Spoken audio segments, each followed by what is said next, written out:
Selamat pagi Bapak, Ibu, Saudara-saudari sekalian.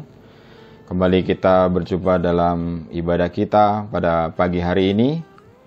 Sebelum kita merenungkan akan firman Tuhan, marilah kita bersatu di dalam doa. Tuhan Allah Bapa kami yang hidup, sungguh kami bersyukur Tuhan atas segenap kasih karunia Tuhan yang telah menolong kami di dalam setiap kehidupan kami hari lepas hari.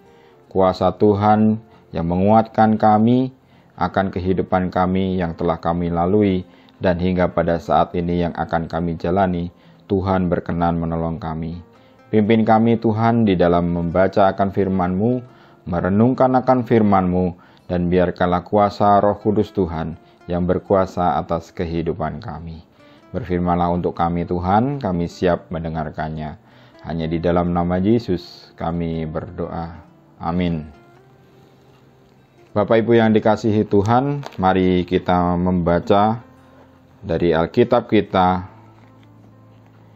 yang diambil dari Yohanes, pasalnya yang ke-8, ayatnya yang kedua sampai dengan yang ke-11. Yohanes pasal yang ke-8 ayat kedua sampai dengan yang ke-11. Di dalam perikopnya perempuan yang berzina. Pagi-pagi benar ia berada lagi di bait Allah, dan seluruh rakyat datang kepadanya. Ia duduk dan mengajar mereka. Maka ahli-ahli Taurat dan orang-orang Farisi membawa kepadanya seorang perempuan yang kedapatan berbuat zina. Mereka menempatkan perempuan itu di tengah-tengah lalu berkata kepada Yesus, "Rabi, perempuan ini tertangkap basah ketika ia sedang berbuat zina. Musa dalam hukum Taurat memerintahkan kita untuk melempari perempuan-perempuan yang demikian. Apakah pendapatmu tentang hal itu?" Mereka mengatakan hal itu untuk mencobai dia, supaya mereka memperoleh sesuatu untuk menyalahkannya. Tetapi Yesus membungkuk lalu menulis dengan jarinya di tanah. Dan ketika mereka terus-menerus bertanya kepadanya, ia pun bangkit, berdiri, lalu berkata kepada mereka, "Barang siapa di antara kamu tidak berdosa, hendaklah ia yang pertama melemparkan batu kepada perempuan itu." Lalu ia membungkuk pula dan menulis di tanah. Tetapi setelah mereka mendengar perkataan itu, pergilah mereka seorang demi seorang, mulai dari yang tertua. Akhirnya tinggallah Yesus seorang diri dengan perempuan itu yang tetap di tempatnya. Lalu Yesus bangkit berdiri dan berkata kepadanya, "Hai perempuan, di manakah mereka? Tidak adakah seorang yang menghukum engkau?" Jawabnya, "Tidak ada Tuhan." Lalu kata Yesus, "Aku pun tidak menghukum engkau. Pergilah dan jangan berbuat dosa lagi, mulai dari sekarang." Demikian sejauh pembacaan kita pada pagi hari ini. Berbahagialah setiap kita yang mendengarkan firman Tuhan, yang memelihara di dalam kehidupan kita, dan melaksanakan dalam kehidupan kita hari lepas hari. Amin. Bapak Ibu yang dikasihi Tuhan, pada pagi hari ini saya ingin melanjutkan tentang apa yang sudah pernah saya renungkan pada beberapa bulan yang lalu, yaitu tentang berbicara tentang perubahan. Dan kali ini sesuai dengan tema, saya mengambil tema tentang kesempatan kedua.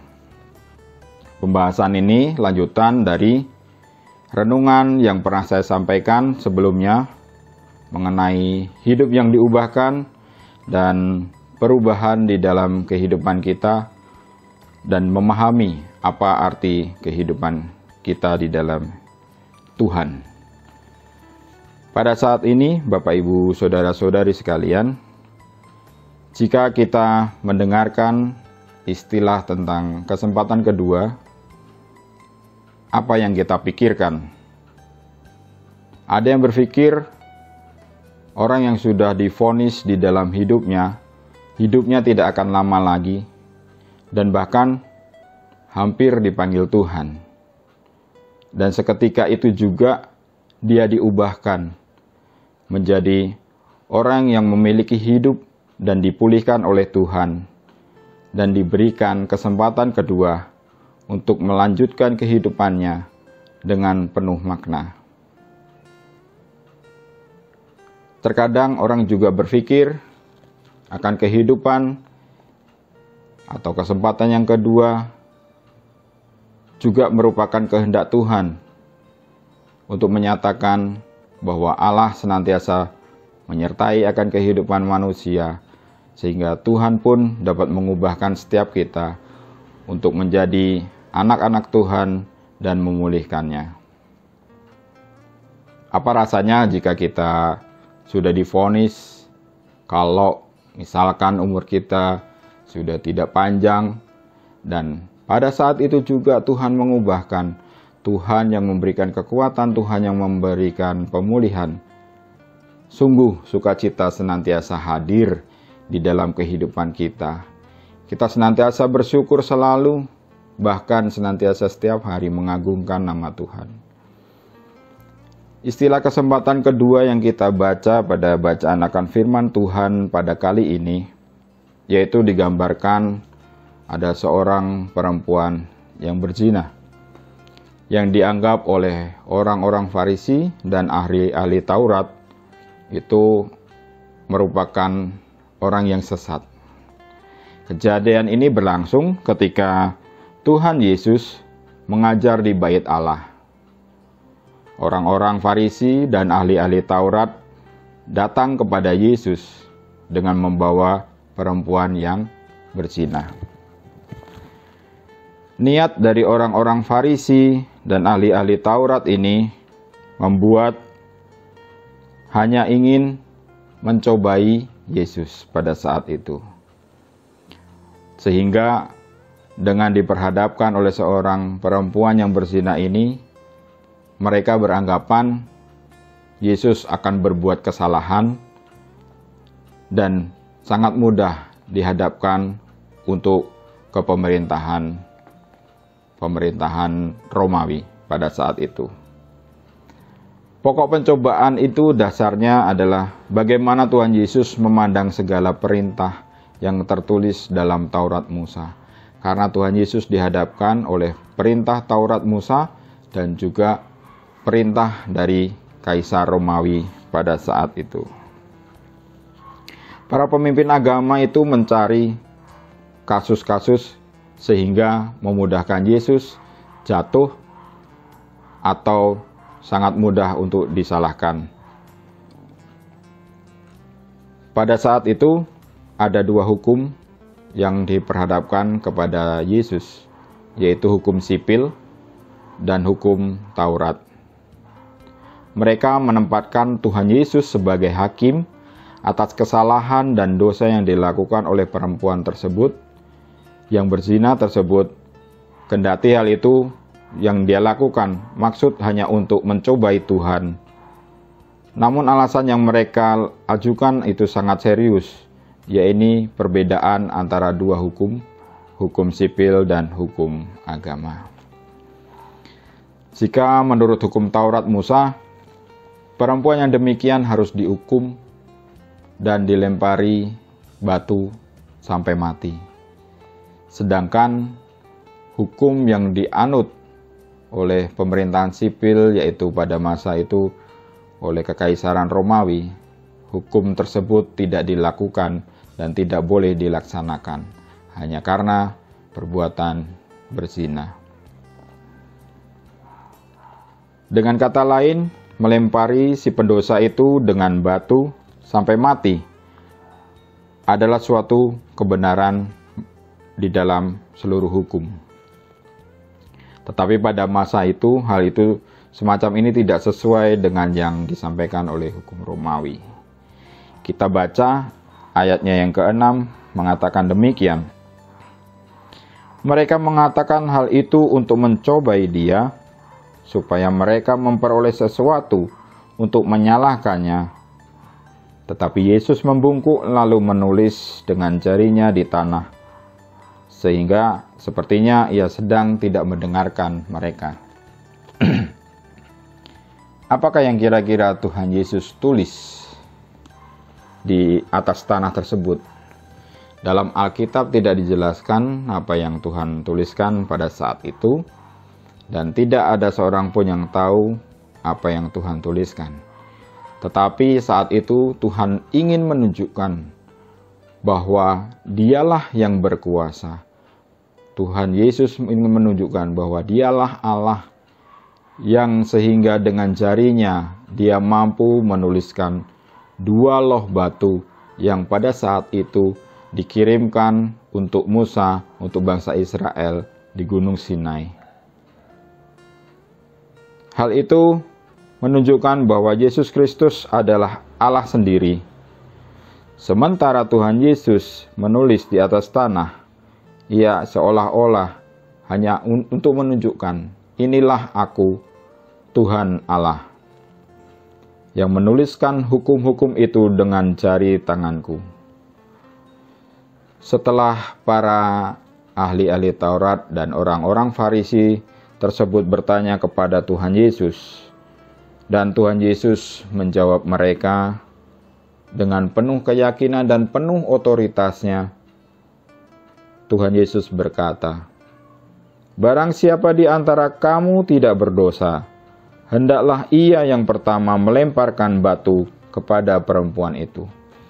Kita baca dari ayatnya yang ke-7, menyatakan demikian. Kemudian Tuhan membungkuk sekali lagi dan menuliskan di tanah. Dan Alkitab juga tidak menjelaskan apa yang Tuhan tuliskan pada waktu itu. Melanjutkan tafsiran di antara tentang hal tersebut, Dia membungkuk lagi dan menulis dengan jarinya. Dan sekali lagi kisah ini menggambarkan apa yang Dia tulis dari jarinya merupakan kekuasaan Allah pada saat Allah menulis dengan jarinya kepada 2 loh batu, sehingga hukum-hukum Taurat diturunkan bagi bangsa Israel. Dalam kasus ini kita mendapatkan pelajaran yang menarik dan sangat berharga karena Tuhan Yesus tidak melakukan satupun dari hukum yang sudah diajukan tadi, yaitu hukum Taurat dan hukum sipil.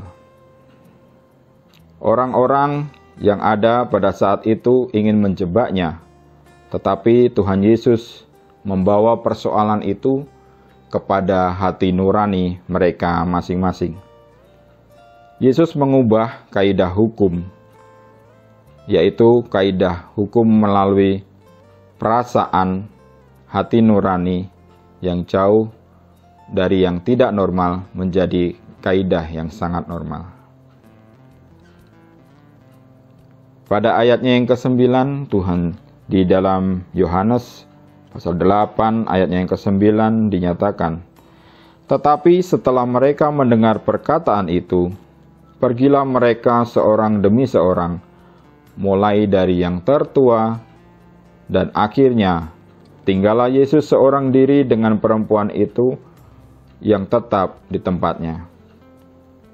Tantangan dari Tuhan Yesus yang penuh otoritas itu, dan dengan mengembalikan masalah tersebut ke dalam hati nurani mereka masing-masing.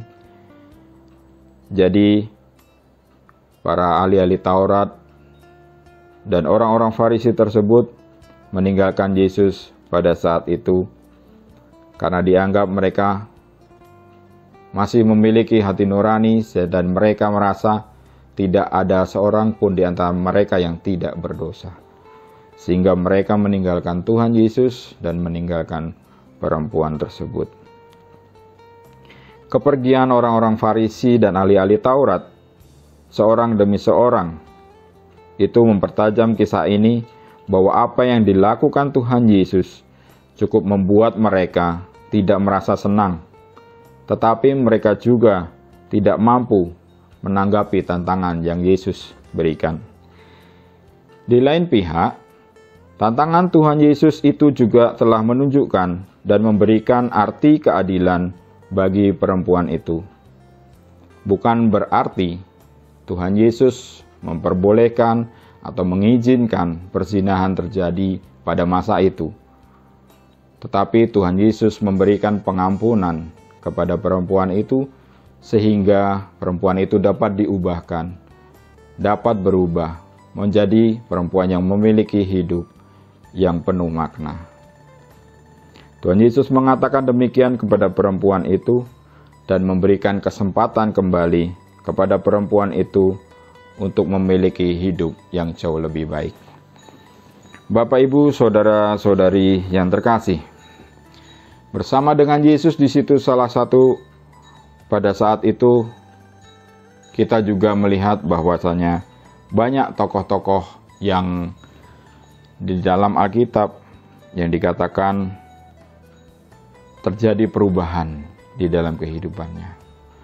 Mengenai hati nurani manusia, itu dianggap Tuhan Yesus bahwa manusia itu memiliki hati nurani, di mana hati nurani tersebut merupakan karunia Allah yang kepada semua manusia diberikan, sehingga ia dapat meresponi apa yang baik dan apa yang bijak.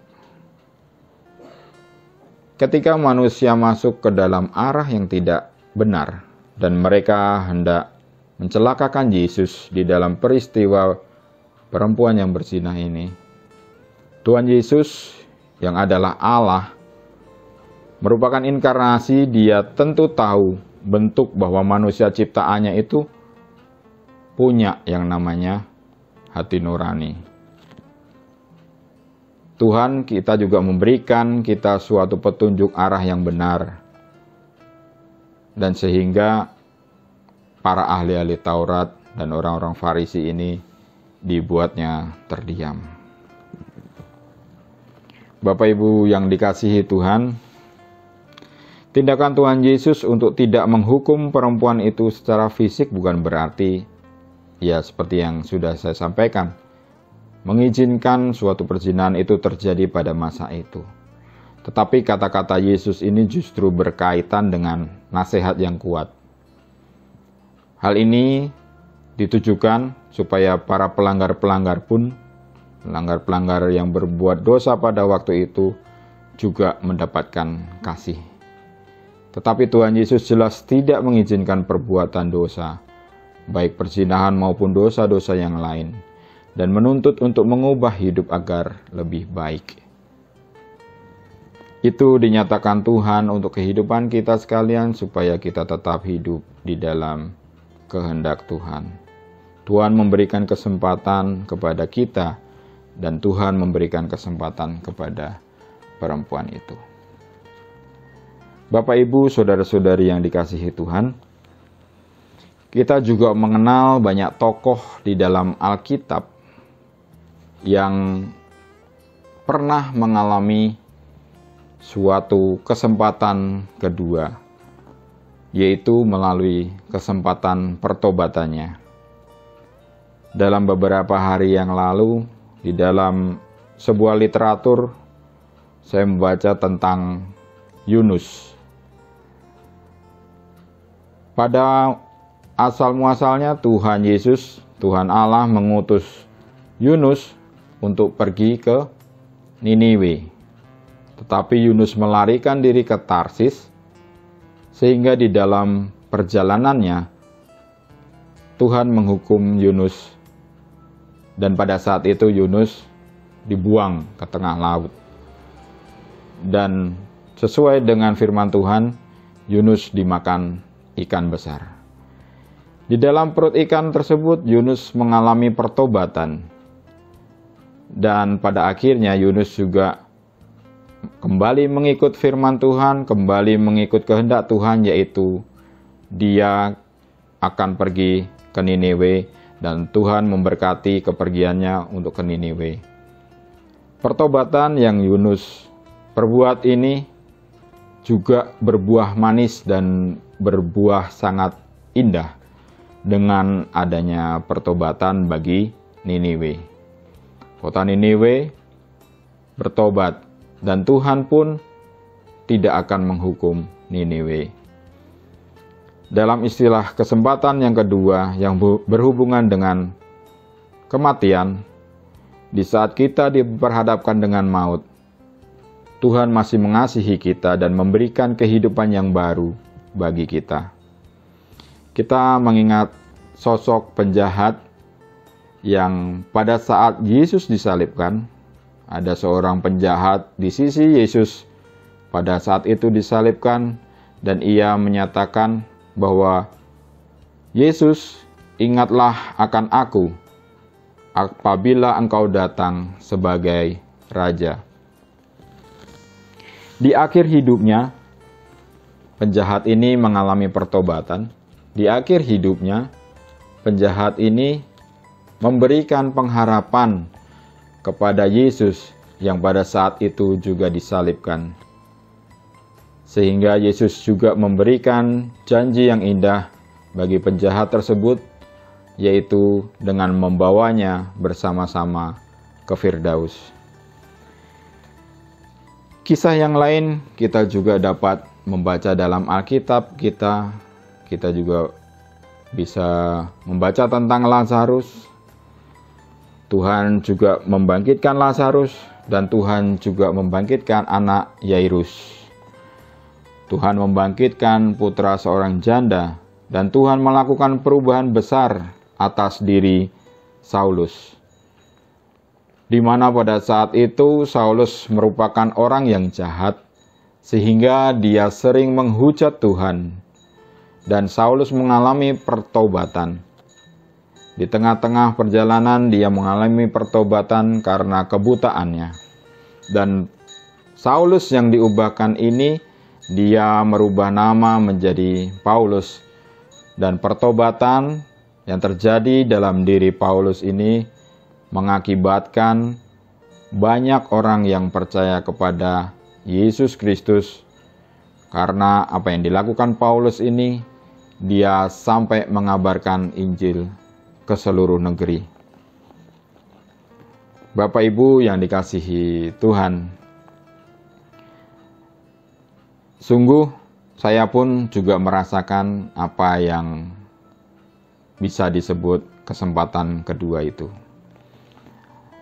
Kesempatan yang Tuhan berikan di dalam kehidupan saya secara pribadi, yaitu memberikan kekuatan dan memberikan kesempatan bagi saya untuk mengetahui apa yang Tuhan kehendaki di dalam kehidupan saya. Dan Tuhan Yesus juga mampu mengubahkan kehidupan kita sekalian, kehidupan Bapak, Ibu, saudara-saudari sekalian, bahkan kehidupan saya juga secara pribadi. Tuhan memampukan kita untuk diubahkan melalui pertobatan kita, dan Tuhan senantiasa memberikan kesempatan kedua bagi kita. Apa yang kita lakukan di dalam kehidupan kita kiranya berkenan kepada Tuhan. Suatu anugerah yang Tuhan berikan untuk kehidupan kita. Dan biarkanlah apa yang Tuhan berikan melalui berkat Tuhan dan dalam kehidupan kita hari lepas hari ini merupakan perjalanan kehidupan kita yang untuk memuliakan nama Tuhan. Jika kita pernah mengalami kegagalan, kesempatan kedua pasti akan ada untuk kehidupan kita. Dan kita pasti akan dimampukan untuk menjalaninya jika kita menginginkan dan kita sungguh-sungguh memiliki niat untuk diubahkan dari Tuhan. Kiranya biarkanlah berkat Tuhan yang melingkupi kita mampu mengubahkan hidup kita menjadi pertobatan yang baik, dan kita mampu mengerti apa yang Tuhan inginkan. Maksud dan tujuan hidup kita ini hanya bertujuan untuk melayani di dalam kekudusan, melayani di dalam melalui kehidupan kita hanya untuk kemuliaan nama Tuhan. Biarkanlah Tuhan yang mau tolong kita melalui kuasa Roh Kudus-Nya kita menguatkan hati dan pikiran kita. Amin. Mari kita berdoa. Tuhan Allah Bapa kami yang baik, sungguh kami bersyukur atas segala berkat Tuhan Melalui kasih karunia Roh Kudus Tuhan yang mengubahkan kehidupan kami, Tuhan yang memampukan kami di dalam setiap kehidupan kami, sehingga kami mampu mengerti apa yang baik, apa yang bijak, apa yang boleh kami lakukan seturut dengan kehendak-Mu. Kiranya Tuhan menolong kami di dalam setiap perubahan kami. Tuhan yang menggenapi firman Tuhan dan melayakkan kami, sehingga kami juga dapat bersama-sama dengan Tuhan di dalam Firdaus. Terima kasih Tuhan atas segala firman Tuhan untuk kehidupan kami. Layakkan kami untuk dapat menjalani hidup kami ini bersama-sama dengan Engkau ya Tuhan. Biarkanlah kuasa Roh Kudus Tuhan yang menaungi kami di dalam setiap langkah kehidupan kami. Terima kasih Tuhan, hanya di dalam nama Yesus kami berdoa dan bersyukur. Amin.